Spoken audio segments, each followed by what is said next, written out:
jumbo jet on a routine flight from New York to Paris, France. Suddenly, it explodes and plunges burning into the Atlantic. There are over 200 people on board. Is it a missile attack, a terrorist bomb, or a catastrophic mechanical failure? Now, using advanced computer simulation, we reveal what really went wrong on flight TWA 800. Disasters don't just happen, they're a chain of critical events. Unravel the clues and count down those final seconds from disaster.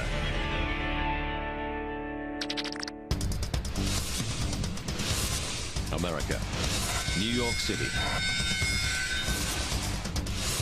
John F. Kennedy Airport, July 17th, 1996. Security is tight at New York's busiest airport. Tens of thousands of people will pass through JFK today on some 1,000 flights.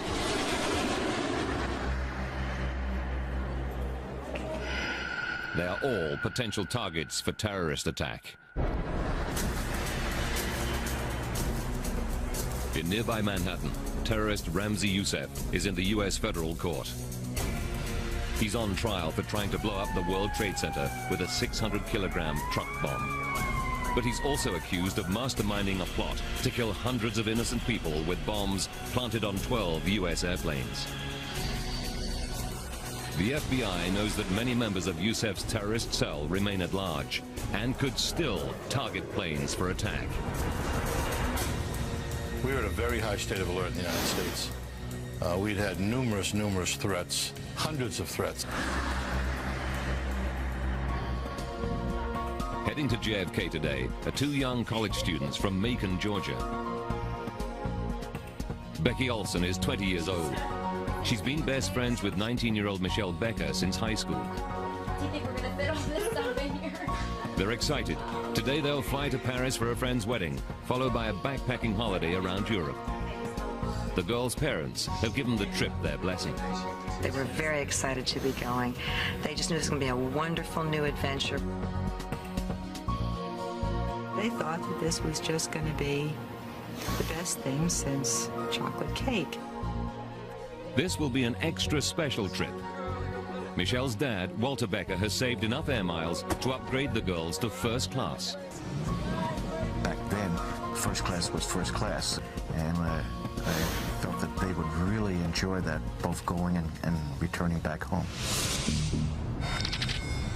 4:31 p.m.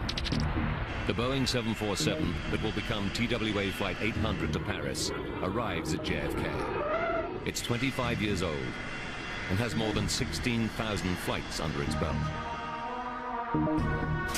Tanker trucks move in to fuel up the plane. The ground crew pumps 114,000 liters of Jet A fuel into the 6 wing tanks. It's more than enough to fly to Paris. The biggest tank, the center wing tank, can stay as it is, almost empty. Just outside Baltimore, Maryland, 29-year-old Jamie Hurd finishes up last-minute chores at the family garage. Yeah, okay, you pick it up Tuesday. How's that? All right, thank you very much. Bye-bye. Since joining 2 years ago, Jamie has computerized the office for his dad, Jim. You know, he kind of brought us into the present age, from the dark ages. Jamie is flying to Paris to hook up with his girlfriend, Hope, who's in France on an exchange visit. It's his first flight to Europe.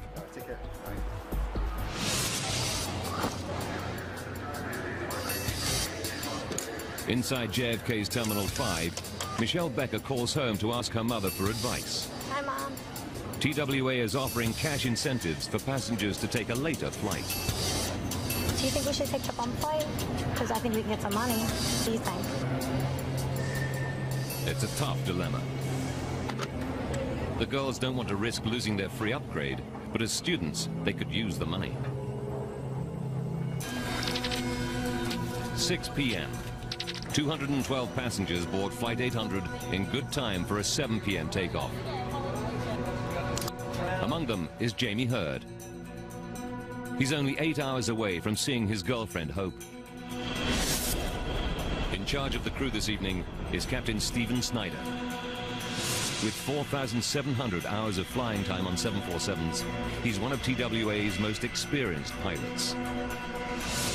Flying alongside Snyder is Captain Ralph Kevorkian, another TWA veteran. 7 p.m.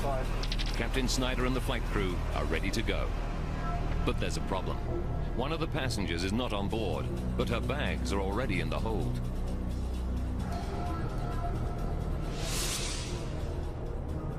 In 1988, Pan Am 103 exploded in mid-air over the town of Lockerbie in Scotland, killing 270 people.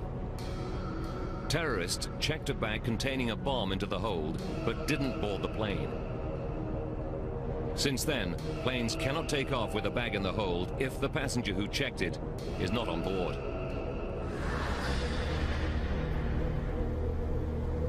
The plane is delayed while ground staff hunt for the missing passenger. Outside, it's 28 degrees Celsius, and on the asphalt of the apron, the jumbo is getting hot.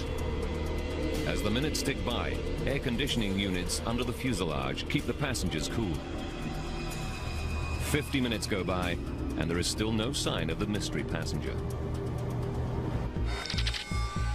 At 7:59 p.m., gate personnel contact the crew. TWA Flight 800, sorry about that delay. We have confirmation that the passenger is on board. They were on board the whole time. 8:19. At last, Captain Kevorkian throttles up the 747. Flight 800 lifts off an hour and 20 minutes late. TWA 800's flight path will take it through some of the most congested airspace in the USA. It will also skirt the boundary of a US military zone to the south. Air traffic control keeps flights well clear of any restricted airspace during weapons testing. 8:31. Flight 800 climbs into the evening sky. Eastwind Airlines pilot David McLean is flying a 737 into Trenton, New Jersey.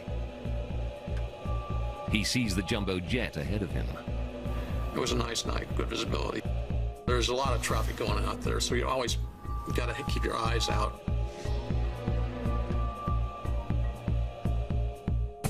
Air traffic control clears Flight 800 to climb to its next level.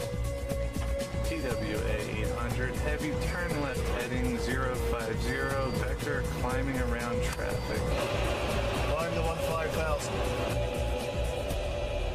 Crew and passengers settle in for the flight. Then, suddenly...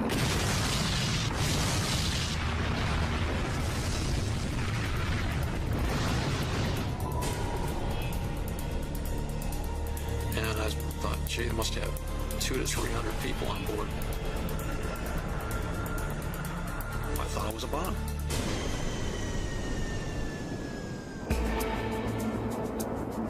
minutes out of JFK on a routine trip to Paris. TWA Flight 800 explodes in a huge fireball.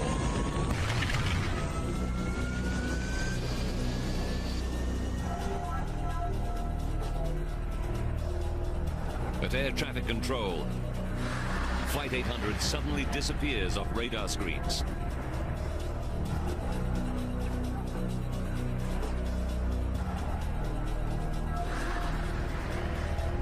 Eastwind's pilot David McLean reports in to air traffic control. We just saw an explosion out here about 16,000 feet. Just went down into the water. Air traffic control tries to raise Flight 800 on the radio. TWA 800, if you hear center, ident. There's no response. TWA 800, if you hear center, ident. The terrible truth starts to dawn. TWA 800, center.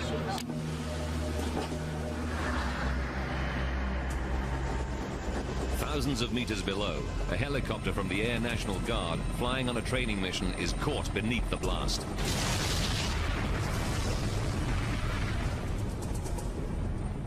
I looked over my right shoulder and this fire exploded across the sky and came down like a curtain, like napalm. Flaming aircraft debris starts to fall all around them. Some of it was still on fire. We actually saw embers. Now the helicopter crew is in danger. If debris hits the rotor blades, they too could crash into the water. We have to get out of there. The helicopter makes it away safely. They race to get help. Back at base, Major Mike Noyes prepares to take command of the helicopter and head out to the crash site. Obviously, the adrenaline's starting to flow. I'm thinking we're going out to search for survivors. He knows that it is possible to survive a plane crash into water. And the sea temperature is around 18 degrees Celsius. If there are people in the water, they could stay alive for up to 8 hours. The Coast Guard at East Mauritius, Long Island, gets the word that a plane has gone down. Stand by your lines. 02, we're on the way, 03 POB. They speed out to sea.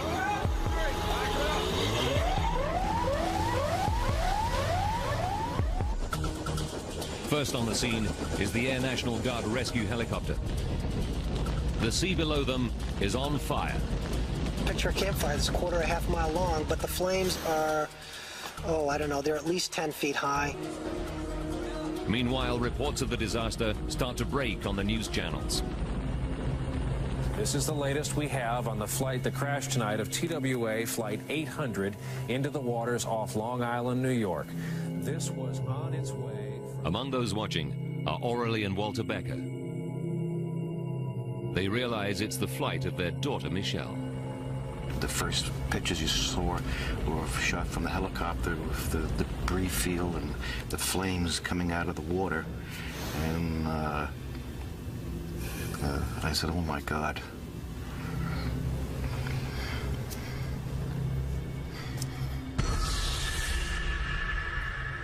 But then Aurelie Becker remembers Michelle's last-minute phone call from the airport. Do you think we should take the bump flight? Because I think we can get some money. Michelle told her mother that TWA were offering cash incentives to take a later flight. Aurelie recalls with horror that she advised Michelle and her friend Becky to stay on Flight 800. Now she prays that the girls ignored her advice. I said, I wonder if they ever really got on the flight. Maybe they did take a jump seat and they aren't on it. Aurelie calls Becky's parents. She speaks to Becky's father, Donald Olson. Hey, Aurelie, what's up? I said, you didn't get a call from Becky that they took a bump ticket, did you? Donald says no. The girls didn't call. And Aurelie said, there's been a plane crash. You need to turn on CNN. A 747 aircraft has exploded in midair about 20 miles south of New York's Long Island into the Atlantic Ocean. The families realize Michelle and Becky did get on the flight. Now all they can do is helplessly watch the horrifying scenes. But they still hope that their girls may have survived the crash. You know, you talk to each other and you hold each other and you cry and you say, well, you know, the girls were very athletic. They were good swimmers. Search and rescue, we know, is a nightmare. They are looking for people who survived this. I just told Becky to swim hard. All night long. Families all over the United States and beyond endure a waking nightmare.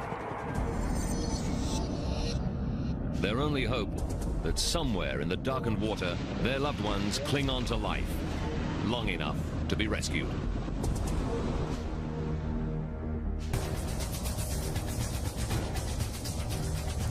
En route to Paris from JFK with 230 people on board, TWA Flight 800 explodes and plunges burning into the Atlantic. 2 hours later, in the deepening darkness, rescuers scour the ocean for anyone who may still be alive. After 3 hours of searching, none of the hundreds of rescuers can find a single survivor. They've covered 13 square kilometers of ocean. It's now clear that all 230 people on board died in the crash. The helicopter rescue team heads back to base. We did our best that night to try and find anyone who could have survived that crash. And to return empty-handed was a very low blow.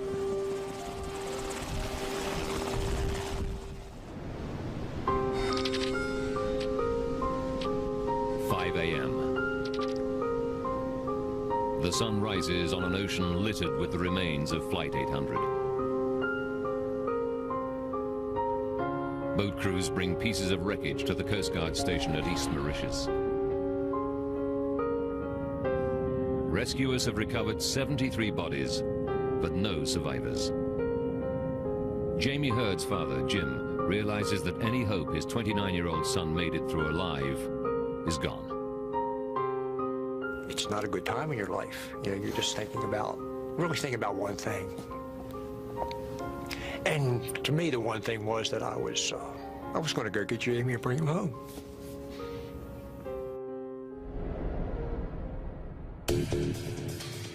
News reaches the FBI and New York Assistant Director James Kallstrom. Kallstrom immediately suspects the crash is no accident. My gut told me that this was probably an intervention by some criminal, some terrorist. Less than 12 hours after Flight 800 plunged burning into the water, investigators survey the impact site. Even hardened law officers like Kallstrom are shocked by the destruction. I'll never forget the scene of miles, seemed like miles of debris. Pilots who were near the jet when it exploded tell FBI agents that the blast came out of the blue. But witnesses on the ground report something highly suspicious. We had 50, 60 people that had called in and said, I saw things in the sky. Some described them as ascending towards this fireball. Over time, 258 people tell the FBI they saw something streaking through the sky at the moment the 747 was lost. I followed the streak of light, red-orange in color, moving from my left center to my further left. Two people even caught an image on camera. One photo shows a mysterious trail in the sky. The other appears to show an object shaped like a missile. Kallstrom faces a horrifying possibility.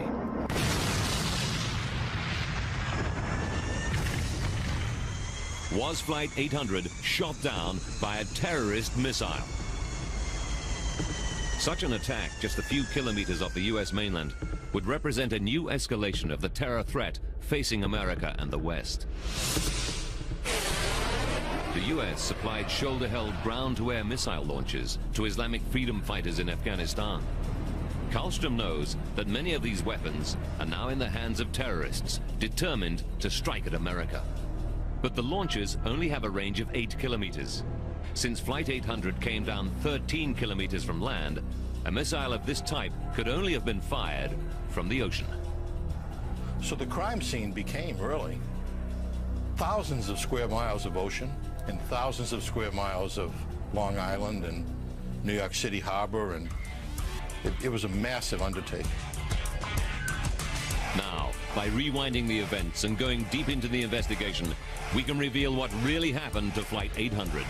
Advanced computer simulation will take us where no camera can go, into the heart of the disaster zone. Agents interview 670 eyewitnesses. They painstakingly check the movements of 20,000 craft in the area. They seize stolen and abandoned boats and run forensic tests on them. But they can't find any promising leads. Then the missile theory takes a new and astonishing turn. Stories and rumors begin to circulate on the internet and in the press. They make an extraordinary allegation that TWA Flight 800 was shot down not by terrorists, but in a terrible accident by the U.S. military.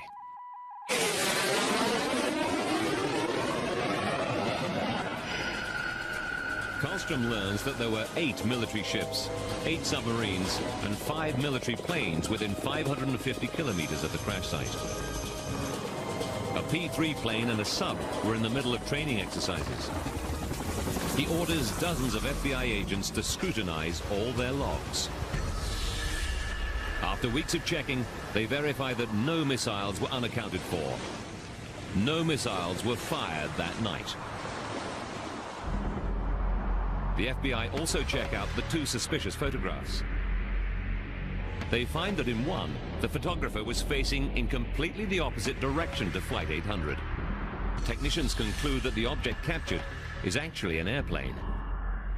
They also find that the mysterious trail on the other is simply residue on the film. The FBI concludes that the friendly fire theory is groundless. But the story doesn't go away. Now Pierre Salinger, John F. Kennedy's former press secretary, raises the stakes with an astonishing intervention. He says there's been a cover-up. Flight 800 was shot down by a U.S. Navy missile. And he has the evidence to prove it. 13 kilometers off Long Island. 37 meters down, Navy divers grapple with a mammoth task, recovering the remains of TWA Flight 800 scattered over an area of 104 square kilometers.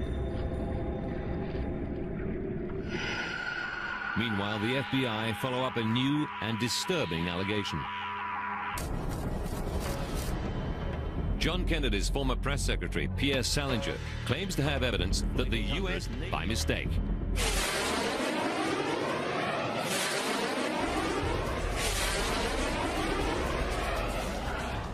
we have now reached a point where we are totally sure that what we are saying is true. He produces an air traffic control radar tape showing a mystery object close to the doomed jet. What we see here is a missile about to hit TWA 800. Many people suspicious about the crash support Salinger's claims. His thesis points to the missile being fired by the USS Normandy, an Aegis-class missile cruiser which was at sea 340 kilometers south of Long Island. The FBI re-examines U.S. Navy activity in the area. It quickly finds that the USS Normandy was at least 160 kilometers beyond the range from which its missiles could hit Flight 800. We accounted for every piece of ordnance on the Normandy and every other military ship in the region. We looked at every submarine under the ocean. We looked at every aircraft transiting the area, even though they were not capable of shooting a missile and taking an airplane down. But they find nothing.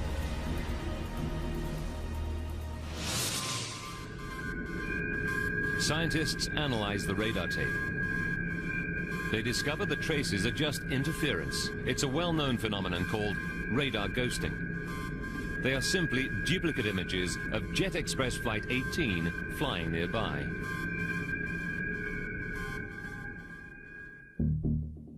The friendly fire claims cost thousands of hours of investigators' time. An exasperated Karlstrom lambasts the conspiracy theorists at a news conference. But I can assure you that we've looked at every angle, every possibility,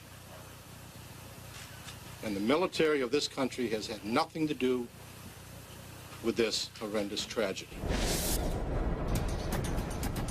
A terrorist bomb or missile is still one of the chief suspects for the loss of Flight 800. But the only way of finding out for sure what downed the plane is to analyze the wreckage. That job falls to the FBI's co-investigators, the National Transportation Safety Board, the NTSB. Their priority, to find the plane's flight recorders or black boxes. Since the day after the crash, Navy divers have scoured the debris zone in the deep waters off Long Island. It's slow and dangerous work. The seabed is littered with razor-sharp fragments. 6 days into the search, and there's no sign of the black boxes. It's possible that ocean currents have buried them in the sand.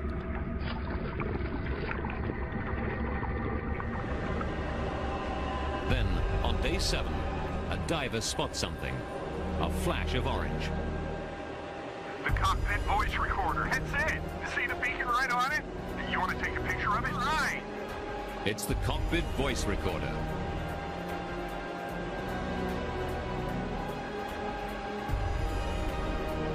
Within seconds, they get lucky again. The flight data recorder lies just meters away. They got both of them? Holy cow! Divers quickly bring the boxes to the surface. To prevent damage by oxidation, they keep them submerged in salt water. For NTSB investigator Bob Swain, it's a potential breakthrough. As the divers bring the boxes up, the NTSB side of the staff, we typically get pretty excited. But there's a problem. The boxes are twisted and broken open from the massive impact. Investigators fear that there's little chance the tapes inside will have survived, but they rush them to NTSB headquarters. There they hope they can retrieve something from the recorders. Carefully, they remove the cockpit voice tape from inside the armored casing and thread it onto a player. Against all the odds, the tape is intact and playable. TWA 800, heavy turn left heading 050, vector climbing around traffic. Left 050, climb vector. They carefully analyze all the pilot's conversations and the readings from the data recorder. Stop climb at 13,000. And the electric? They scour the last seconds of the recording for any clues to the plane's sudden loss. Climb to 15,000. But at 8:31 and 12 seconds, the recording cuts off suddenly. Whatever happened to Flight 800, the pilots had no time to react. The excitement of the find turns to bitter disappointment. The voice recorder, and the same with the data recorder, really told us nothing. Now the investigators must rely entirely on the salvaged wreckage of the doomed jet for clues. If Flight 800 was brought down by a bomb or a missile, it would leave evidence behind. NTSB metallurgists examine the fragments under scanning electron microscopes. They're looking for the distinctive micro-pitting which high explosive leaves on metal surfaces. As a veteran of the Pan Am 103 investigation, metallurgist Jim Wildey knows exactly what bomb damage looks like. But he finds no trace of it. We looked at every piece, every square inch of every piece, every fracture, every surface. Each piece as it came in was examined in detail for evidence of a bomb or explosion, and there simply was no evidence of that type on the TWA aircraft. At the same time, FBI forensic experts take over 9,000 samples for chemical analysis. They know that traces of explosive can survive even underwater. For weeks, they too find nothing. But then, the FBI makes a momentous discovery. Microscopic explosive traces of unknown origin have been found relating to TWA Flight 800. I got a call from our chief forensic chemist at the site who had found some minute traces of RDX and PETN, which are two chemicals that are in plastic explosive. Investigators finally seem to be closing in on an explanation, and increasingly it looks like a bomb. It's an extraordinary find. The traces survived weeks of immersion in 37 meters of seawater. They were preserved under a piece of sticky tape joining the carpet tiles. It's compelling evidence for a terrorist bomb on board Flight 800. But Karlstrom is skeptical. It made no sense. I mean, the initial reaction was, wow, but the facts made no sense. The flooring that was recovered, there was no sign of an explosion. The FBI probes the doomed airplane's history for explanations. They painstakingly explore the dozens of occasions when TWA hired the plane out between flights to third parties. Then, agents make a critical discovery. Just 1 month before the crash, police in St. Louis hired the plane to train sniffer dogs. The police dog handlers tell the FBI they used RDX and PETN, the exact same substances found in the wreckage of Flight 800. And they also revealed that one of the training aids was cracked and may have leaked tiny amounts of explosives material. The bomb traces are real, but they are not the cause of the crash. The criminal investigation hits a brick wall. 6 months after the disaster, the FBI has found no evidence of a missile strike or terrorist bomb. Now the NTSB focuses on catastrophic mechanical failure as the likely cause of the crash. In the hangar at Calverton, New York, Jim Wildey and his team start to reassemble the 747 from almost 1 million pieces of debris. It takes them 3 months to complete the center section.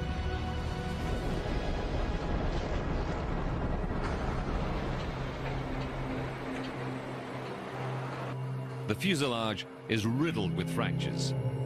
To trace where the plane's breakup started, Wildey first needs to calculate the sequence of the fractures. All of these early fractures stem from one location, and that was right here in the fuselage, just in front of the front spar, near the bottom of the airplane. The fracture sequence allows Wildey to work out how the plane broke up. The fractures underneath the plane radiate out, tearing away part of the belly of the plane. With the bottom of the fuselage gone, new fractures race upwards on both sides of the jumbo jet. When they meet, the nose is torn away from the rest of the plane.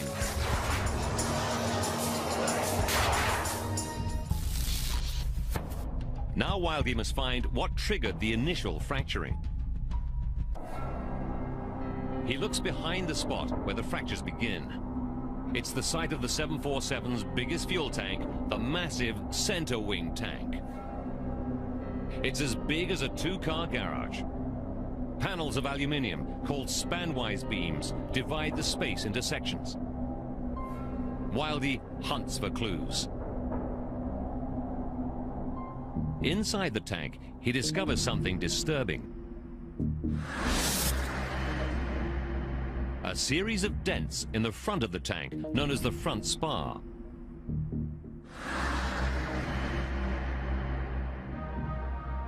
It's an extraordinary discovery. Wildey believes the dents were caused by spanwise beams slamming into it. The most likely scenario for the damage? An explosion inside the tank. This impact damage, it fractured, it buckled, and it damaged these stiffeners and started the breakup of the front spar, and then the continued breakup of the airplane from this point. Wildey is convinced an explosion in the center wing tank must have been the fatal trigger for the plane's breakup. The obvious culprit for such a blast, jet fuel. Investigators examine the fueling records at JFK. They find that the ground crew left Flight 800's center wing tank almost empty, with just 190 liters of Jet A fuel in it. That's just a puddle in the bottom. It seems a small amount of fuel to cause such extensive damage. But Wildey knows that Jet A fuel has unusual properties, as this footage, taken at Federal Aviation Authority testing labs, shows. In its liquid state, Jet A fuel is not highly flammable. But when it's enclosed in a tank and heated up, it vaporizes, becoming easy to ignite.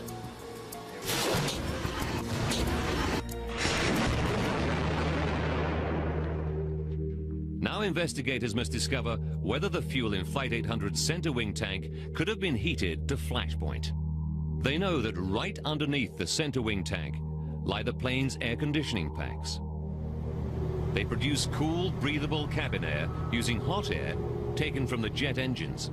So we have this extremely hot air, hot enough to cook a chicken, within inches of the bottom of the tank itself.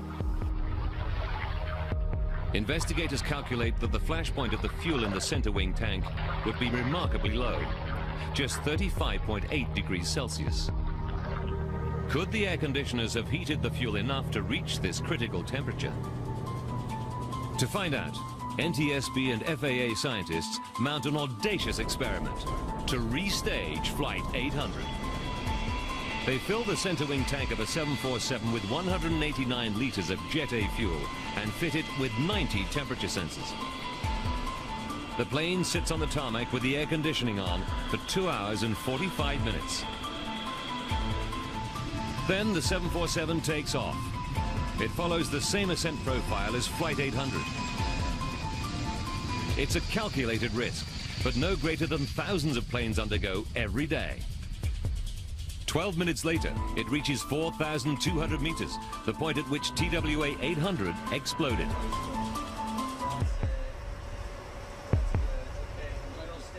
Investigators examine the readings from the temperature sensors. What they find horrifies them. The temperature in the center wing tank is 53 degrees Celsius, a full 17 degrees past the fuel's flash point. The test flight conclusively showed that the center wing tank had become flammable. To confirm that it could cause a blast strong enough to rupture the reinforced aluminium center wing tank, engineers build a 1/4 scale model. They fill it with jet fuel vapor.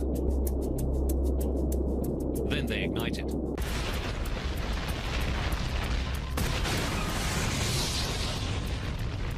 The force of the blast is more than enough to rupture the tank. The tests were able to show the pressures that could develop in the tank to the point that it would burst.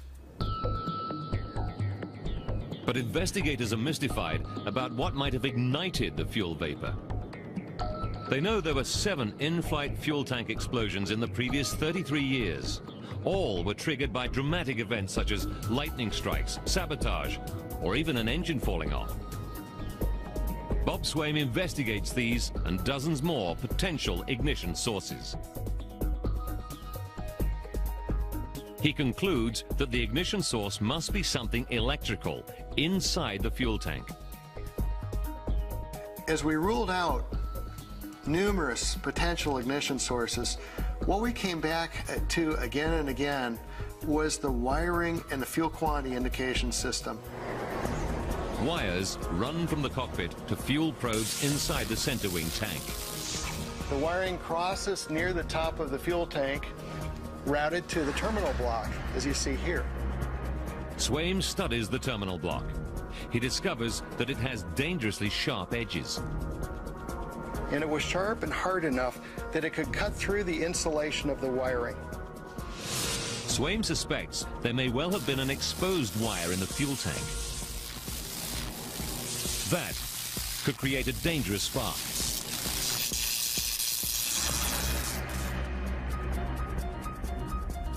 But there's a puzzle.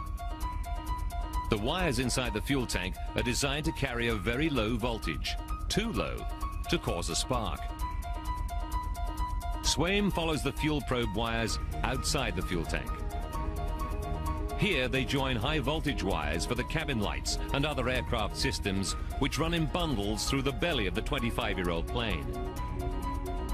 He looks more closely at the surviving wiring on the crashed 747 and on other jumbo jets of a similar age and makes a disturbing discovery. We were shocked by the condition of the wiring we found. Swaim finds the remains of fluid spills and sharp metal shavings among the bundles of wire. He also finds chafed wires, wires repaired with tape, and even some with cracked insulation.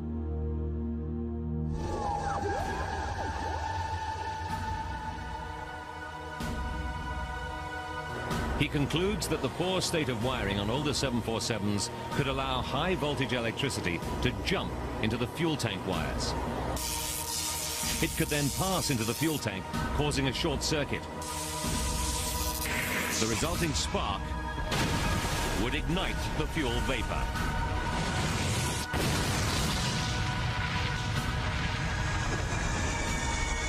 Investigators know there are some 1,200 other 747s in service around the world.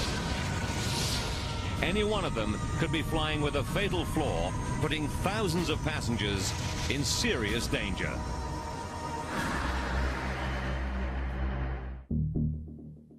The NTSB believe a fuel tank explosion blew apart Flight 800 when a short circuit caused a fatal spark.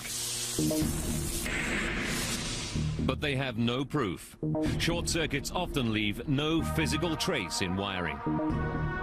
Their one hope of proving the theory is the plane's black boxes, which hold the only surviving flight data.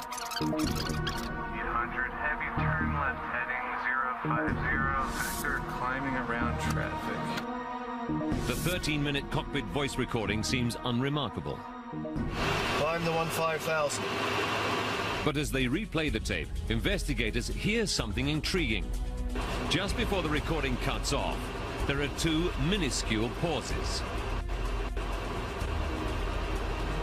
They're each just 2 microseconds long. But they're telltale signs of a momentary loss of power to the recorder. It's an astounding discovery. The pause in the recording backs the investigators' theory that there was a short circuit on Flight 800. And it could happen on any one of 1,200 other 747s in service around the world. It's the final piece of the puzzle. Investigators now know the probable chain of events that triggered the loss of TWA Flight 800. What tore apart a 300-ton jumbo jet just 12 minutes into a routine flight and left 230 passengers and crew seconds from disaster? 12.5 minutes to disaster. Flight 800 takes off. Air conditioners have been keeping passengers cool during the delay. But they've also heated the Jet A fuel in the center wing tank to flashpoint. It's now filled with almost 50 cubic meters of highly explosive fuel-air mix. The 747 is a flying bomb. 44 seconds to go. Climb the 15,000. Damaged wiring allows high voltage current to jump into wiring outside the center wing tank and run down into the tank. When the current reaches a section of bare wire, it jumps to another metal surface, forming a short circuit. The resulting spark ignites the deadly mix of fuel and air. Disaster strikes. The explosion blows out one of the inner panels. It strikes the tank's outer skin, smashing it into the plane's fuselage. At a speed of some 650 kilometers per hour, the aircraft is flying under massive pressure. And the first fuselage fracture spreads fast. Now multiple fractures race around the plane. In 4 seconds, they meet, severing the 747's nose. The nose plunges downward like a bullet. The rest of the plane, with most of the passengers still in it, soars upwards.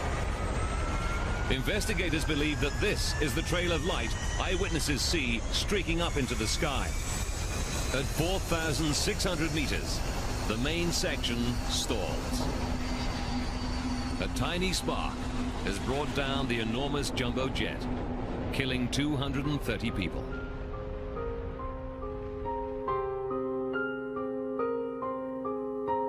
It's over a year before remains of all the crash victims are identified, most by using DNA analysis. The families of the victims band together to build a memorial to their loved ones on Long Island. The monument in Smith Point is a labor of love. They got a piece of black marble that they made the centerpiece of it, inscribing all the names on the front.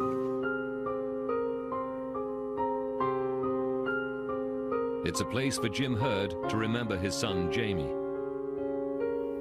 this is the closest place I can be to where he's buried, because really most of him's out there in the ocean. Or that's where he went. When the fog begins to roll in, or at the very early morning when the mist is gently there, you can feel the presence of souls.